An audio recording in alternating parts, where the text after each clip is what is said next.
Many COVID-19 headlines focus on nursing homes or meat processing plants, but the virus is reaching far beyond that.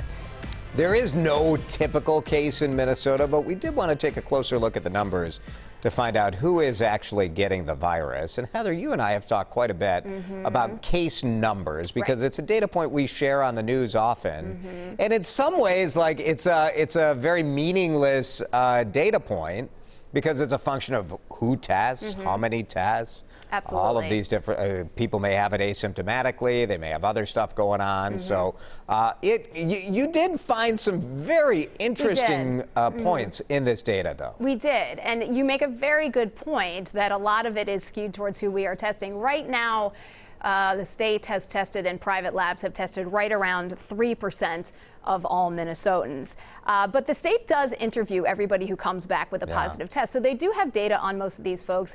And one of the things they found was that age group of 30 to 39. So if you break it down by decades, that is the group that has the most number of confirmed cases. It's not the largest age group in Minnesota, so it is overrepresented there. Men and women, just about half and half there. Geography, it makes a big deal. Hennepin County has about a third of the cases, but Hennepin County does not have a third of the population in Minnesota.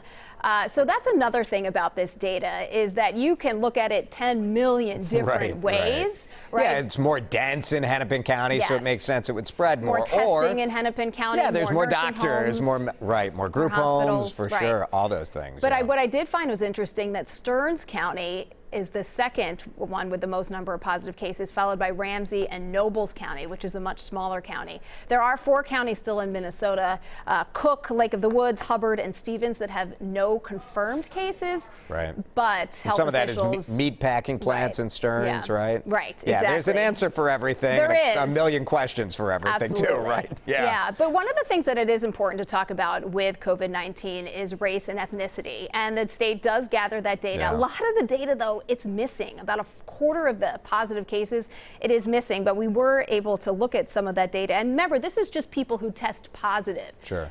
So sometimes they are asymptomatic, sometimes they are very sick, sometimes they are right in the middle. Right. And you do find that Black and Hispanic Minnesotans are overrepresented in these numbers of people who test positive for COVID-19. Now, part of that is Black and Hispanic Minnesotans are also overrepresented in the industries, these essential workers who are working in long-term care facilities, who are working in the meat processing facilities.